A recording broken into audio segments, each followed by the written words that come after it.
dinadaan sa mga pagbibigay para sila'y mapagpala. Ano nga ba ang marami at mabisang paraan? Sa physics po ay may tinatawag na law of impenetrability. It means only one thing can occupy one place at one time. Kaya naman, sa buhay natin para tayong mapagpala, ano kaya na mga kabaligtaran ng pagpapala ang dapat mawala? Ano ang dapat lumabas sa ating buhay para may pagpapalang pumasok?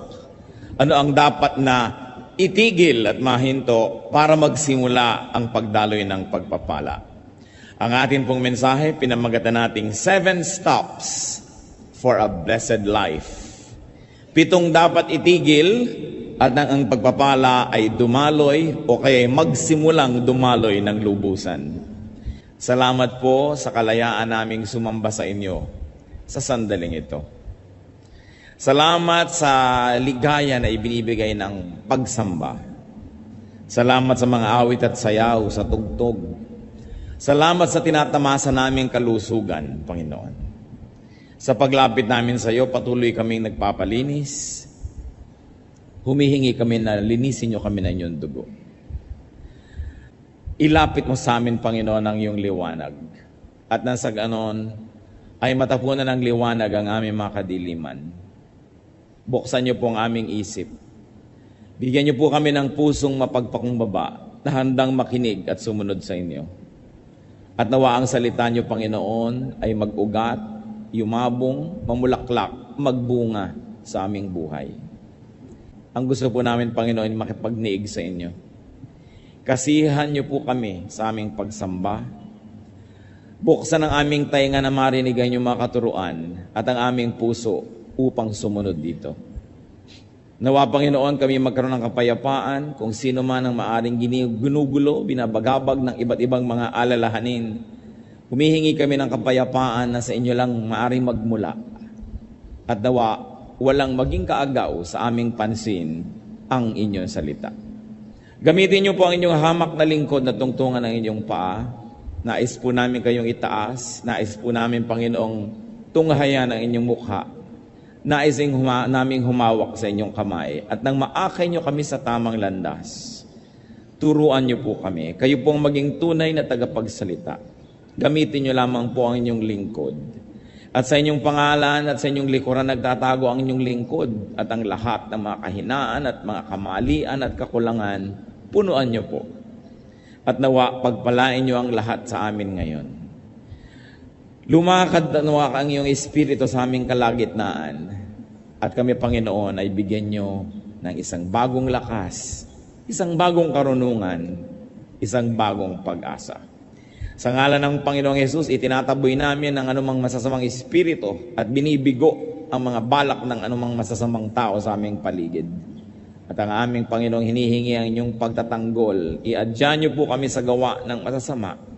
Ganon din ang dalangin namin para sa aming sambahayan, sa aming mga nasasakupan at mga mahal sa buhay na di namin kasama ngayon.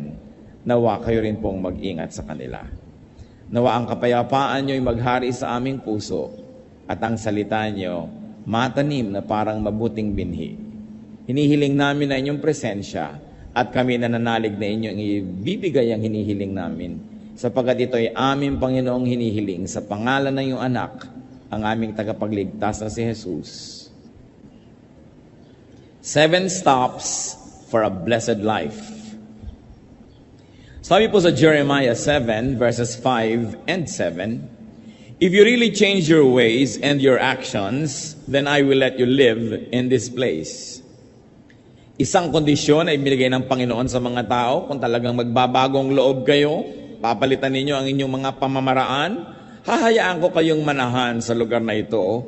At natural ang pinag-uusapan po ay isang bayang pinagpala, isang sitwasyon sa buhay na punong-puno ng pagpapala ng Diyos. Kaya sabi niya, if you change your ways, I will bless you. We want blessings, we must be ready to follow the rules and to play it by the book. Isang-isa pong dapat nating itigil kung ito hindi pa natin lubos na naititigil para ang pagpapala ay magsimula is to stop childish thinking. Tigilan ang pag-iisip bata. Pwede nating mithiin na magmukhang bata, hindi naman siguro masama. Pero ang mag-isip bata ay dapat ng talikuran. Because it is limited, simplistic, and selfish. 1 Corinthians 14:20, brothers, stop thinking like children. In regard to evil, be infants. But in your thinking, be adults. So, atin pong bigyan ng diin, in regard to evil, be infants. Sa lahat ng bagay na may kaugnayan sa kasalanan at kasamaan ay maging isip bata, maging isip musmos. Walang alam, inosente, malinis. In fact, infants are younger than children. So better and cleaner and purer than children is what God requires. And in regard to thinking, be adults. Sa paggawa ng masama, walang muang. Subalit sa pag-iisip ng tama, tayo dapat ay mistulang mga may karanasan, marurunong na at may edad. In other words, the Bible is asking for maturity, for a kind of thinking that is understanding and accommodating. Ano pong application nito sa ating buhay ngayon?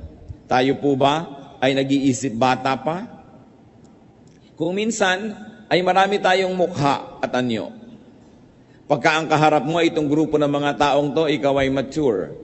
Subalit may mga tao na pag sila ang kaharap tayo, nagbabata-bata ang pilit. Pinipilit natin na tayo yung inuunawa, tayo lagi yung inaasikaso, tayo lagi ang iniintindi. Sabi, kailangan na tayo mag-mature sa maraming paraan. One of the saddest things that you can ever discover is not seeing people for a long time, and then after many years, when you see them, to discover that they have not matured at all. Hindi umidad sa pag-iisip. Tumanda lang ang itsura, dumami lang ang mga bilang ng taon, subalit hindi tumanda ang pag-iisip. Sabi nga nila, hindi baling tumanda basta may pinagkatandaan. Ang nakakalungkot po, may mga tao na kahit ilang dekada na ang lumampas sa kanilang buhay, ganun pa rin mag-isip. Ganun pa rin kakitid ang isip. Ganun pa rin karami ang mga hinihingi na bata lang dapat ang humihingi. Laging siya ang inuunawa. Paano po ba mag-isip ang bata? Siya lagi pagka nagugutom, iiyak. Kailangan itigil mo lahat ang iyong ginagawa para siya pakanin. Pagka meron siyang hindi gusto, iiyak, dadaanin ka sa iyak, iba-blackmail ka, emotional blackmail. Hindi siya marunong magpakain sa sarili, papakainin mo pa. Hindi siya marunong magligpit ng kanyang mga kalat, ipagliligpit mo pa. Hindi niya maipagtanggol ang kanyang sarili. Subalit ang mga tao po na nagmamature, nababaligtad, nalalaman mo na nagmamature na ang iyong anak, ang iyong pamangkin, ang mga bata, kung tumitigil na sila unti-unting kailangang laging alagaan at pagkatapos natututo sila na maging responsable at pagkatapos sila na ngayon na nag-uumpisang mag-alaga sa iba, sa mga nakakabata, sa kanila o sa mga sobrang matatanda na, then we really show signs of maturity. Kahit po sa ating espiritualidad, kung lagi ka na lamang na kailangang ipanalangin, kailangan ka laging paalalahanan, ligaw-ligawan para umattend sa worship, sundu-sunduin, ibig sabihin, isip bata pa tayo. Kasi tayo pa yung inaalagaan. Pero dapat dumadating na sa panahon na tayo naman naghahanap ng aalagaan. Sino naman kaya ang aalagaan ko? Ano naman kaya ang gagawin ko para makapag-alaga ng iba? Napakahalaga na gumraduate tayo from being childish to maturity.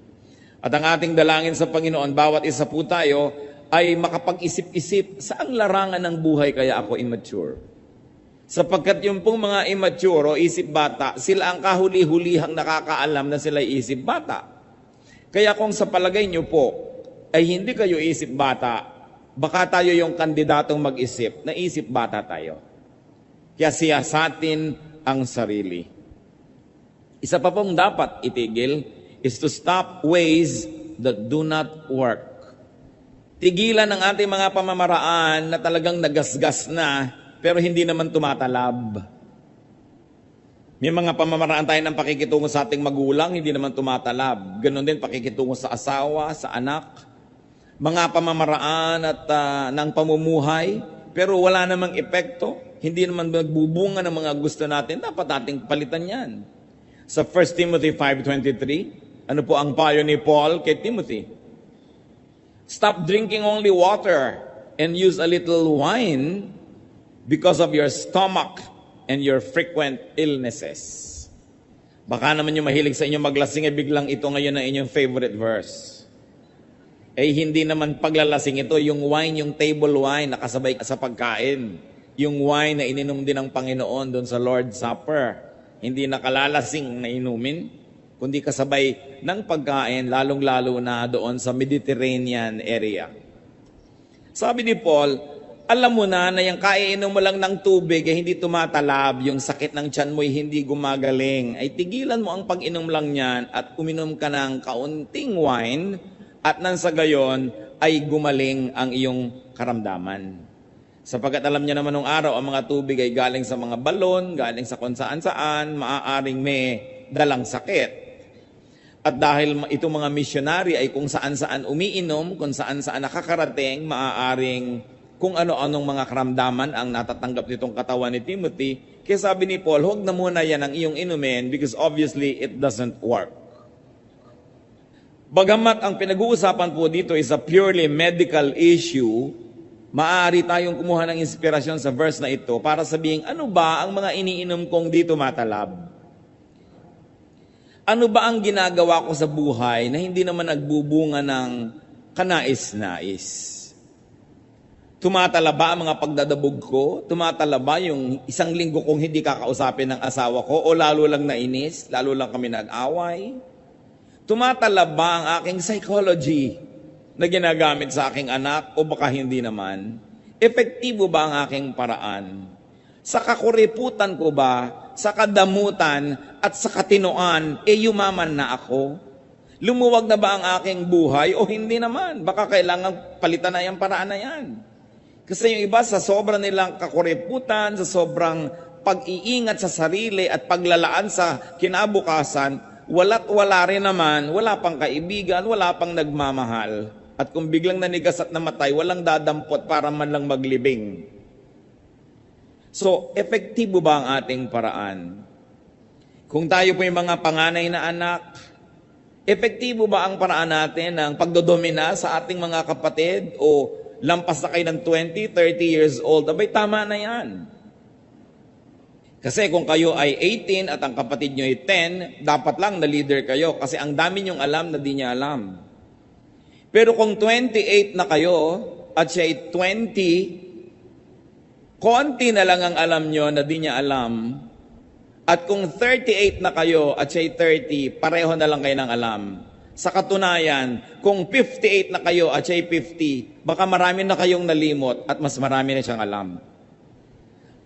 Nagtataka ko kumisan pati sa magkakapatid, 80, 70, 60 years old na, hindi pa magtrato ng pantay-pantay. Sobra pa rin nang dodomina yung mga matatanda na akala mo higit lalo siyang maraming alam kesa doon sa iba. Alam niyo po, dumadating tayo sa edad na nag-aabot-abot na yung mga alam na yan. Kaya tama ba yun? Tama ba ang pamamaraan natin?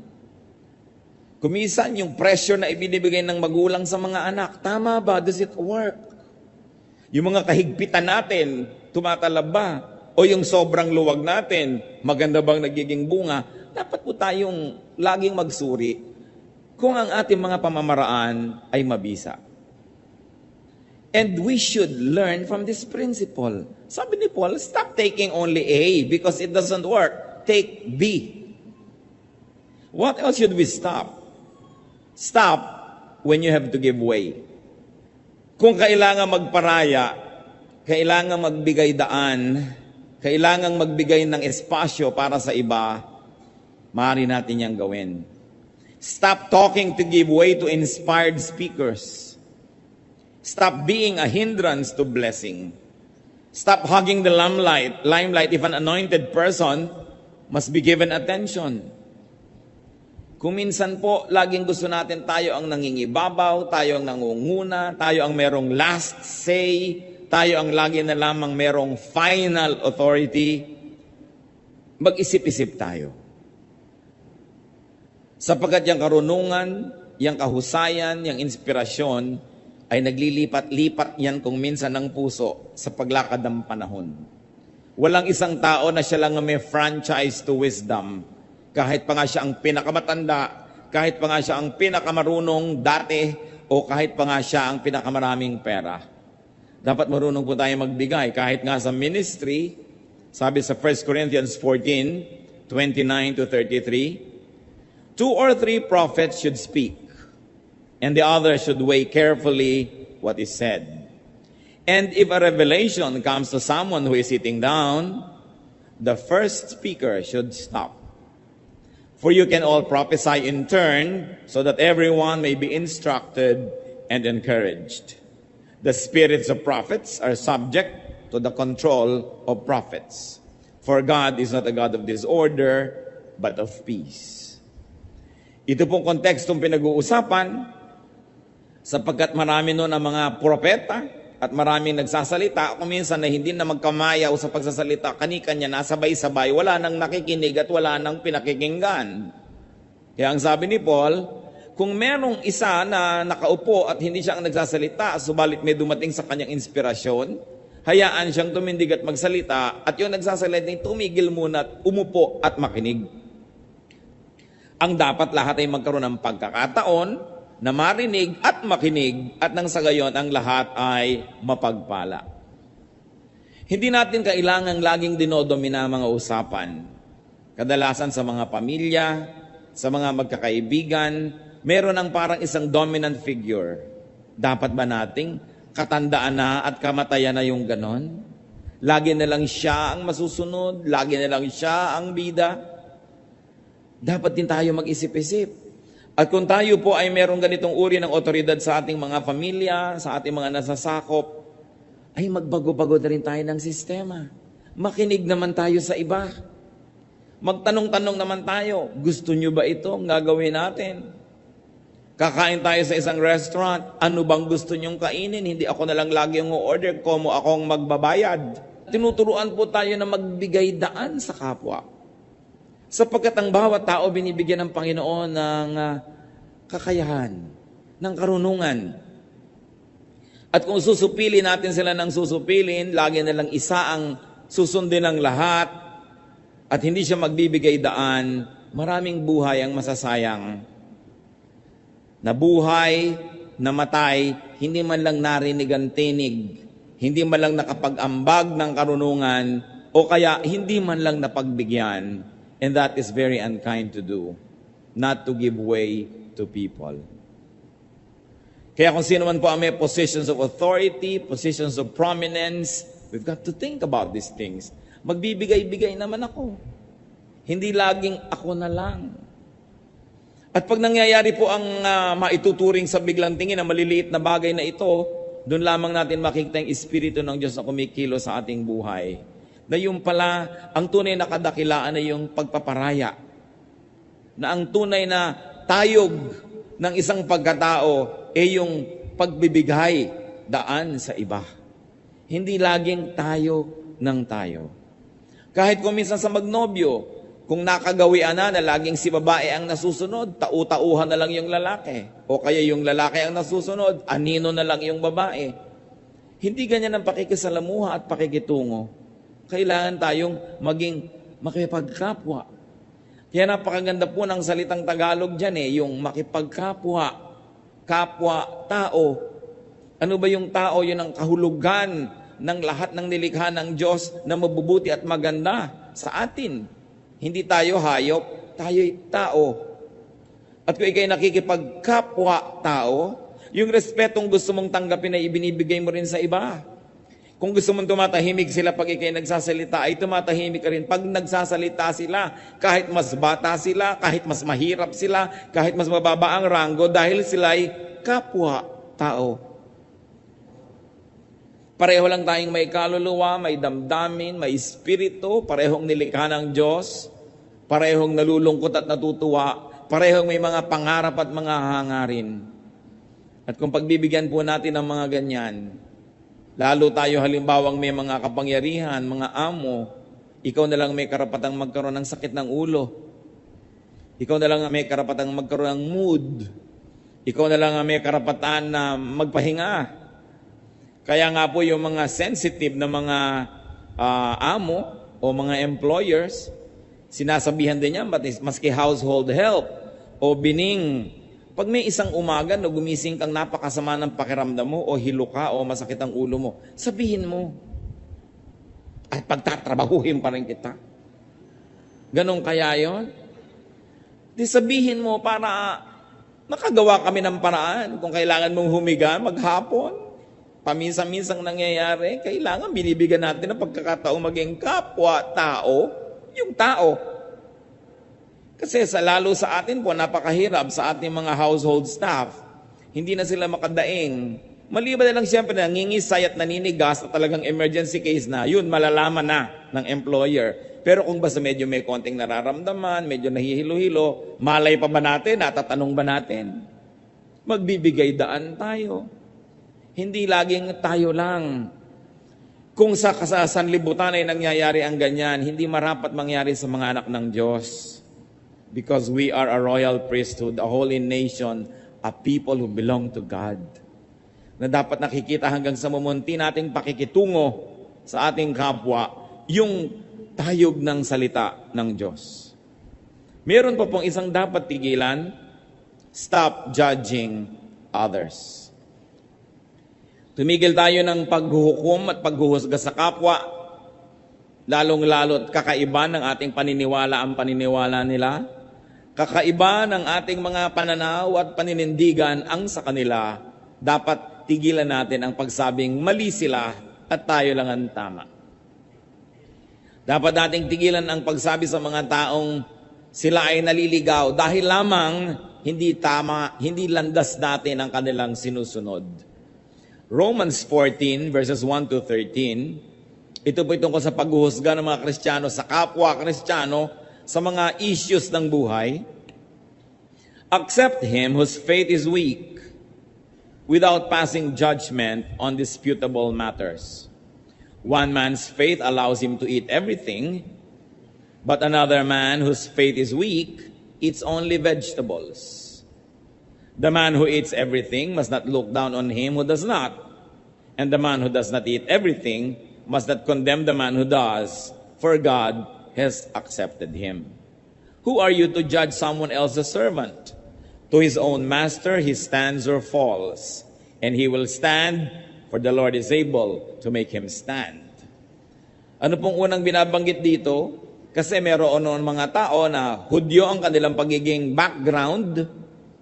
Pagkatapos meron naman ng mga Gentiles na naging Kristiyano.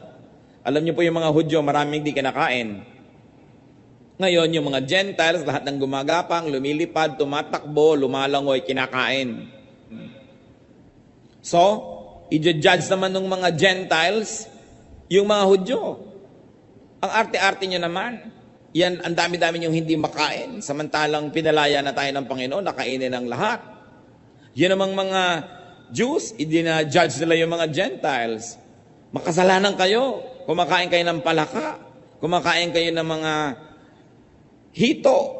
Kumakain kayo ng burong talangka, etc., etc. At sila ay nagsisiraan. At sabi ni Paul, huwag kayong ganyan. Kung ang gusto mo lang kainin ay gulay, gusto mo vegetarian ka, di vegetarian ka, pero huwag mong husgahan yung kumakain ng mga lumilipad na insekto. At ikaw naman, kumakain ka ng dinosaur, huwag mong pintasan yung gulay lang ang kinakain. Sabi, kanya-kanya tayong konsyensya, tumaharap tayo sa Diyos tungkol dyan.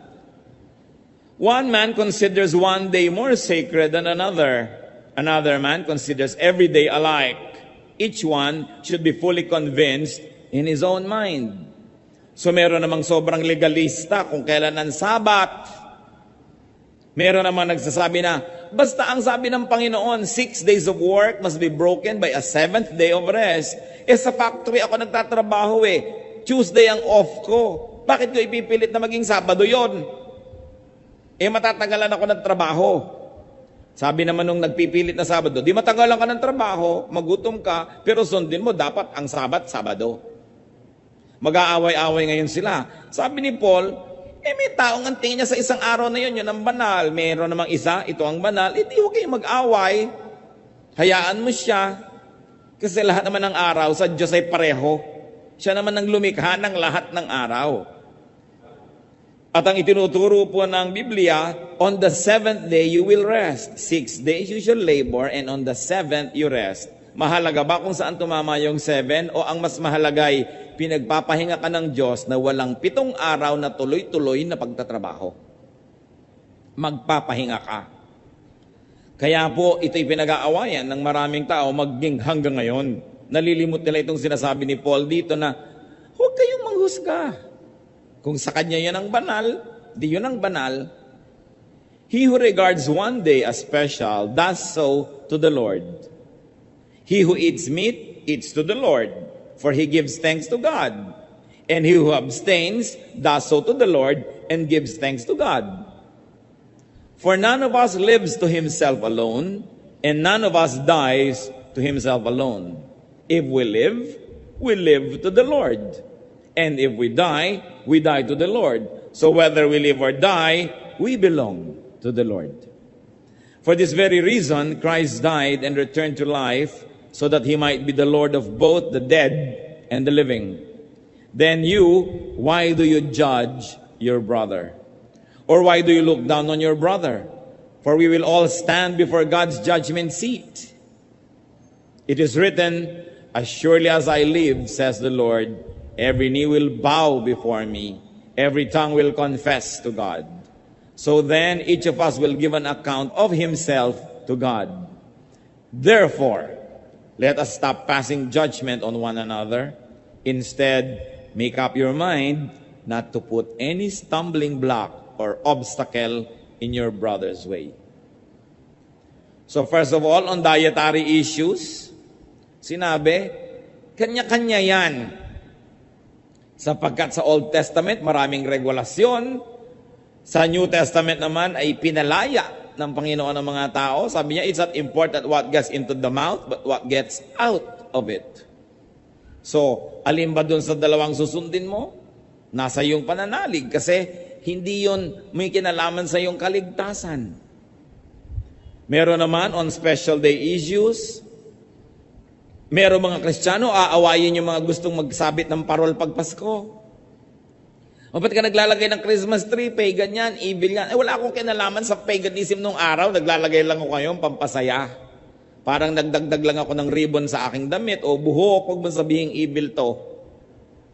Sapagkat yung mga bagay na yon ay pang-ibabaw, hindi naman ang pumapasok sa loob ng puso.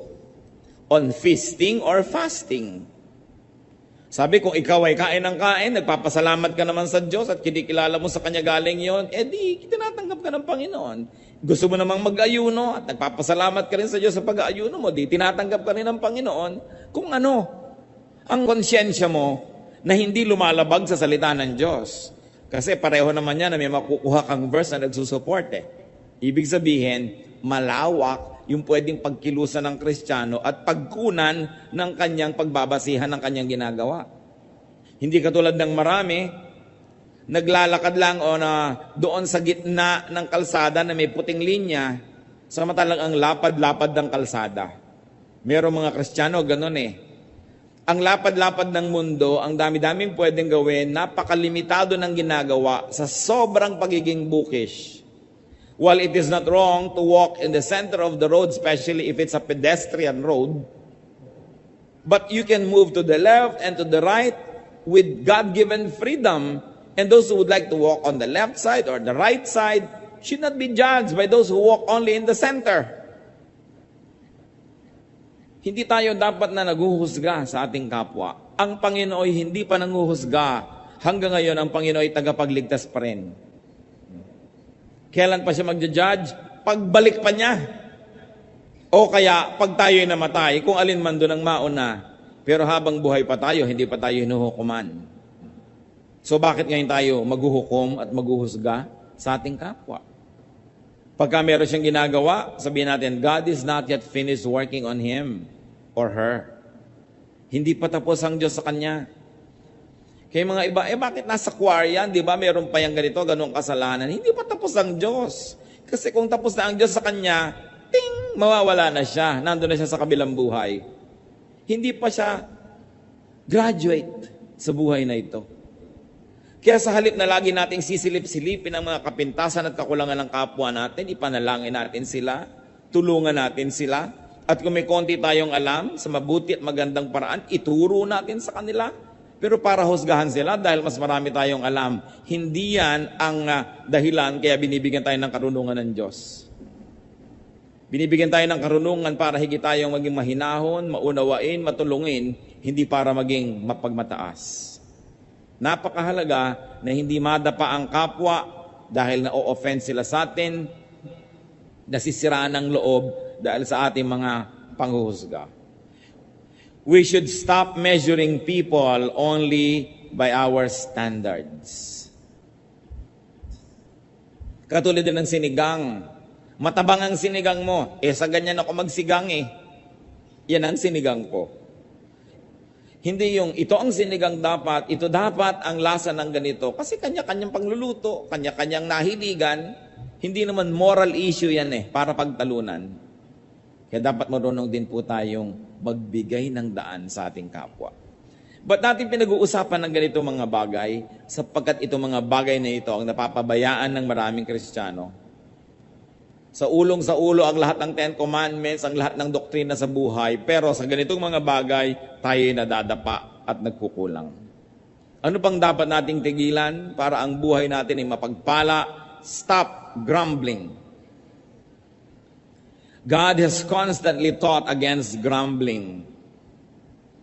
Yung reklamo ng reklamo, katsang ng katsang, maraming comment, hindi na siya masaya, magre-reklamo pa para lumungkot din ang kapwa na sana'y masaya na, napalungkot pa niya. Laging maraming mga puna, maraming pintas. Dapat na itong itigil. Alam niyo kung bakit ito pinagdidiinan? Kasi 99% ng mga Kristiyano guilty pa dito. Walang tigil ng karareklamo. Walang tigil ng kahahanap ng maipipintas, ng mga kasiraan. Samantalang dapat hinahanap natin kung ano yung mabuti, kung anong maganda, kung anong mapupuri. Kung ano ang pagpapala na naroon na. John 6:43, "Stop grumbling among yourselves," Jesus answered. At isa ito sa mga paulit-ulit na turo sa Biblia, Old or New Testament alike. Stop grumbling. Wives, what are you grumbling against your husband? Ano ang mga reklamo niyo at mga katsang-katsang tungkol sa inyong asawa na para bang pwede pa kayo magpalit?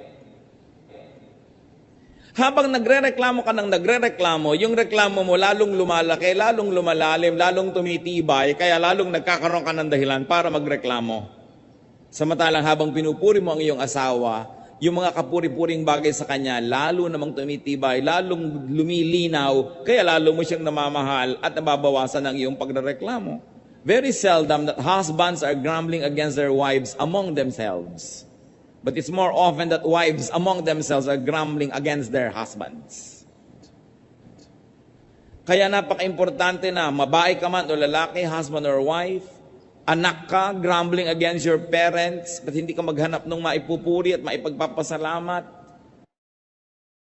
Stop grumbling. Kung minsan nakakalungkot, ang marami pang grumbling na nangyayari, mga reklamo, among workers in the church, among Christian people, grumbling against the choir director, grumbling against everybody, samantalang nasa church na nga. Mga kapatid, I can never be so repetitious enough. Kasi nakikita ko nangyayari ito sa buong paligid. Ang mga tao, napakagaling magreklamo. Sinisilip ang kapwa, yung mga privileges ng iba, yung mga tinatamasan ng iba, lagi nilang tinutuos, hindi ipagpasalamat kung ano yung nasa kanila. Magkakapatid na reklamuhan ng reklamuhan laban sa isa't isa. Nag-aagawan ng mga mana, sira-sira lang naman piano at isang dangkal na lupa. Magkakagagalit, grumbling against each other. Mga magbiyanan,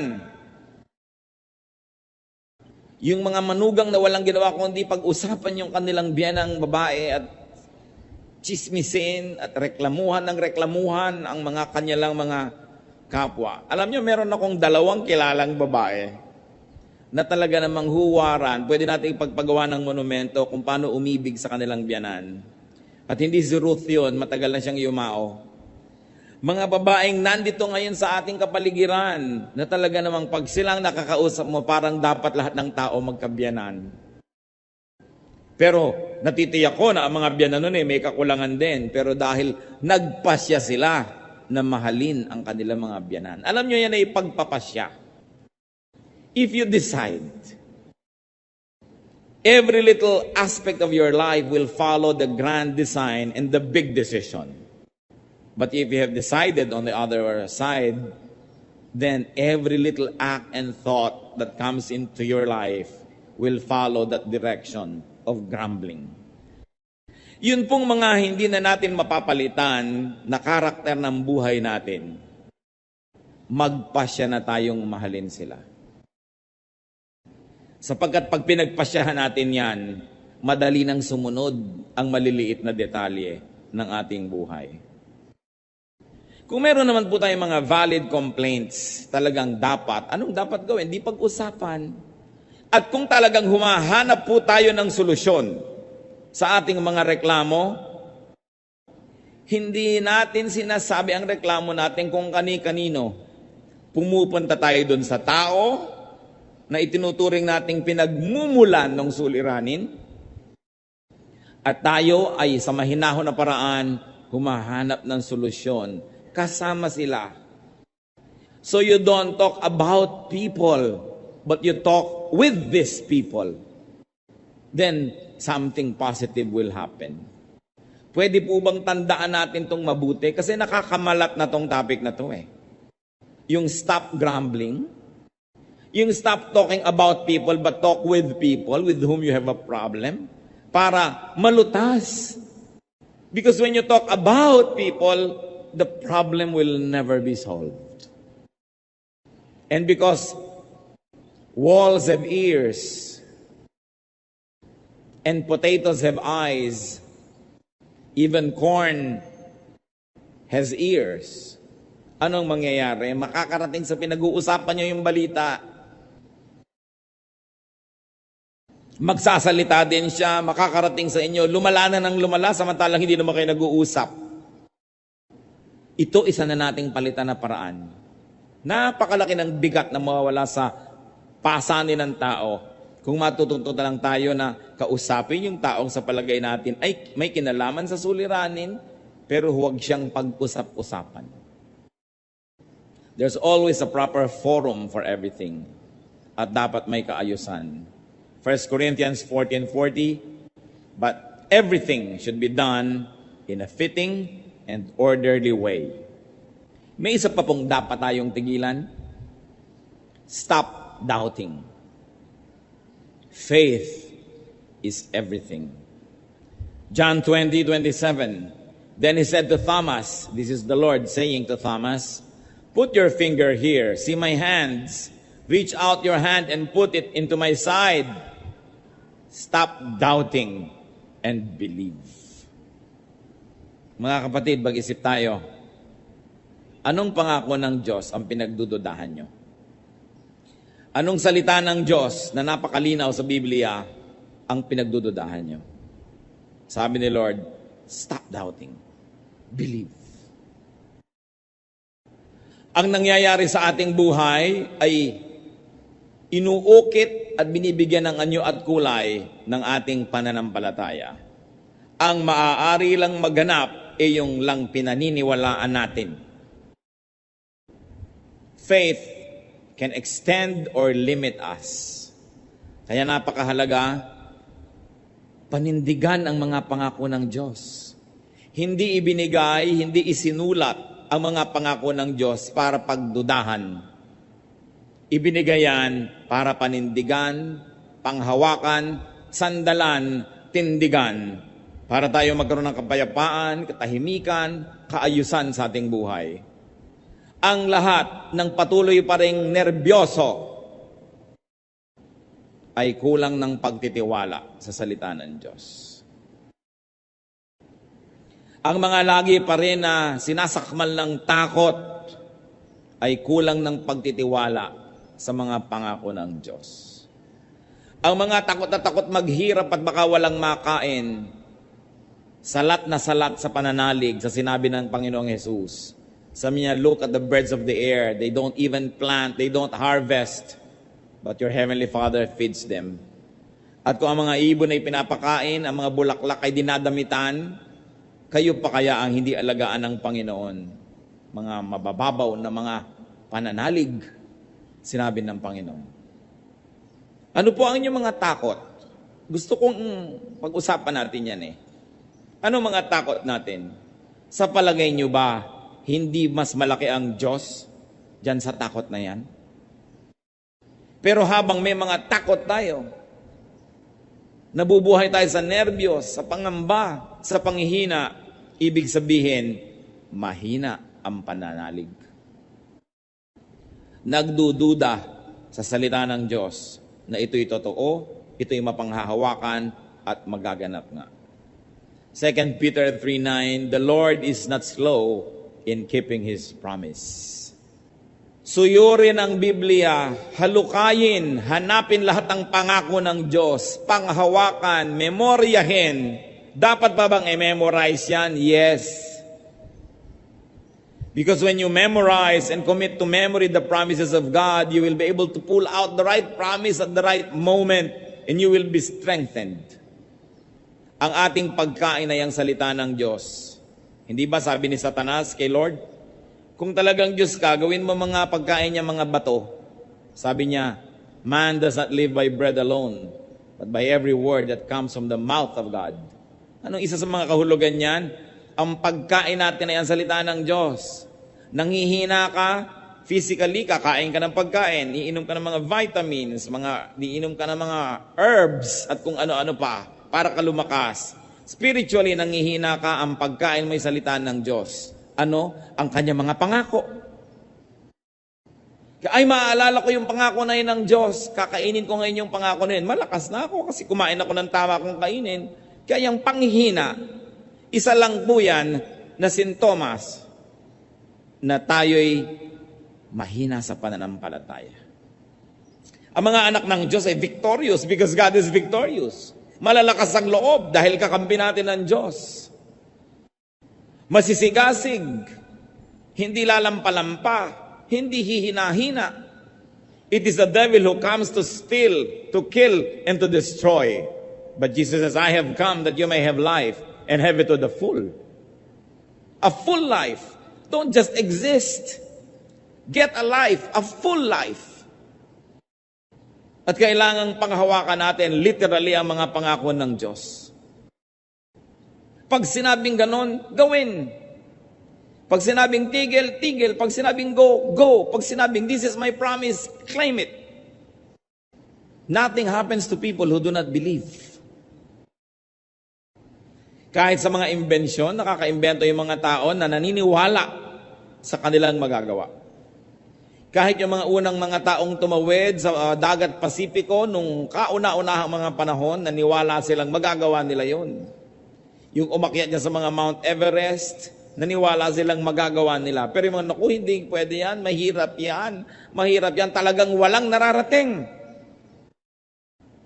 Kahit yung mahihirap na tao na napaasenso ang sarili sa tulong ng Diyos, dahil naniwala silang magagawa nila, habang lahat ng kanilang mga kaibigan ay nag-give up na at nag-adik-adik na lamang, may mga nagpilit pa rin mag-aral, pinilit magsikap, ngayon umasenso sa buhay dahil naniwala sila. Yung paniniwala natin ng bubuo o sisira sa ating buhay.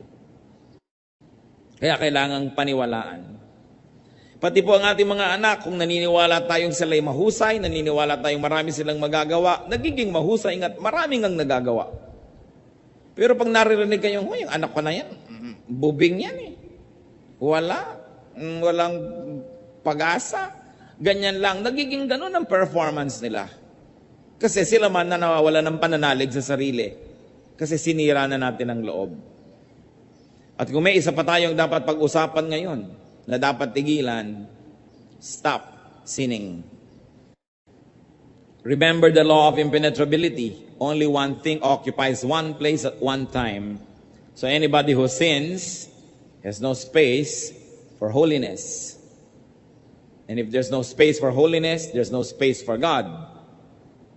If there's no space for God, there's no space for blessedness, for victory, or for fruitfulness.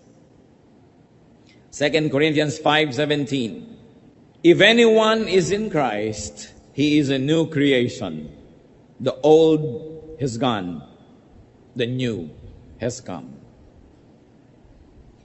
Ilang beses na dapat nating bigkasin, basahin, usal-usalin ang mga salitang ito bago lubos nating maunawaan. Na ang isang taong na kay Kristo, isang bago ng nilalang. Pero marami nagsasabi, born again ako, bagong nilalang, new creation, pero old habits, old sins, old ways. A new spirit is not compatible with old sinful hearts. There has got to be renewal all the way. Matthew 9:17, neither do men pour new wine into old wineskins. If they do, the skins will burst. The wine will run out, and the wineskins will be ruined. No, they pour new wine into new wineskins, and both are preserved. Napakaganda po ng talinghaga na ginamit. Kung may bagong alak, hindi pwedeng ilagay sa lumang sisidlan na usually mga leather, mga skin ng hayop. Sapagkat sasabog lang yon kung may bago kang ilagay. Sabi, lumang sisidlan, lumang alak. Bagong alak, bagong sisidlan. Bagong espiritu, bagong puso. Bagong tao, bagong buhay. Napakasimple ng analogy. There should be new ideas, new ministries, new actions if we have a new heart. 1 Corinthians 15:33-34. Do not be misled. Bad company corrupts good character. Come back to your senses as you ought and stop sinning. New life, new friends. New lifestyle. At kung tayo may nakikitungo sa mga dati nating mga pinakitutunguhan, ay dahil lamang gusto natin silang akayin sa tama, hindi para mulit-muli nila tayong hilahin pababa. At kung nakakahalata tayo ng ating mga dating mga kapalagayang loob ay hinihila tayo pababa, dapat kahit man lang pansamantala na tayo'y umiwas sa kanila hanggang tayo'y maging malakas, hanggang dumating tayo sa punto na gano'n na tayong kalakas na pag tayo nakikisalamuha sa kanila'y sila ang nahihilan na natin pataas. Pero hindi maaari na umasa tayo na magkaroon ng bagong buhay, pero lahat ng mga luma nating mga pakikitungo na may kasamaan, kamalian at kasalanan ay ipagpatuloy pa. Meron pa nga nakikiusap sa akin, Pastor, pwede po ba tayo mag-Bible study sa aming bahay? Saang bahay? Sa bahay po namin ni ganon. Panginoon kong Diyos, ikaapat mo ng asawa yan. At buhay pa yung 1, 2, 3. Ngayon, gusto mo mag-Bible study tayo sa bahay nyo. E di para ko na ngayong in-recognize itong relasyon na ito. Gusto mo pala mag-Bible study, tanggalin mo muna sa buhay mo yung 2, 3, 4. At pag-ayus-ayusin mong yung buhay. Kasi oras na nakasanayan na yon, hindi na mahapdi, hindi na masakit. Ang kasalanan na inaalagaan ay wala ng kirot. At katunayan yan, pag nakasanayan ng kasalanan, pag tinatanggal mo, dun pa ngayon makirot. Pero parang isang bulok ng ngipin, ayaw mong ipabunot sa dentista dahil masakit ang pagbunot. Kaya pagtsatsagaan mo na lang na buong buhay, sumasakit-sakit. Sa buhay po natin, kuminsan kailangan ng drastic surgical procedures. Merong dapat pinuputol. Hindi na pinag-iisipan pa, lalo't malinaw na inuutos ng salita ng Diyos na dapat tanggalin sa ating buhay. Kaya nga po yung isang taong pinagaling ng Panginoon, nung makita niya muli doon sa may templo, sa John 5:14, Later, Jesus found him at the temple and said to him, "See, you are well again. Stop sinning, or something worse may happen to you." Para po tayo tulad ng taong ito, may sakit, may karamdaman, pinagaling na ni Jesus. Sa niya, aba, magaling ka na pala, ha? Di ba't pinagaling kita? Opo. Sabi ni Lord, tigil-tigil na ang mga kasalanan, ang pagkakasala, dahil maaring may mas masahol pang mangyari sa iyo kaysa nung bago kita pinagaling. Stop sinning, or something worse may happen to you. That is from the mouth of the Lord. At sa palagay nyo, ito'y isinulat sa Biblia para lang tingnan natin as history. No, this is current events. Because this is universal message. It's telling us, stop sinning, or something worse may happen to you. So do not just wish and pray for blessedness. Take concrete steps. Stop childish thinking. Stop ways that do not work. Stop to give way to others. Stop judging others. Stop grumbling. Stop doubting. And very importantly, stop sinning. And when we stop these things, we begin to go for glory. Because only one thing occupies one place at one time. Unless you stop doing wrong, you cannot begin doing right. Heavenly Father, thank you for your reminders. Salamat sa kabutihan nyo. Salamat sa mga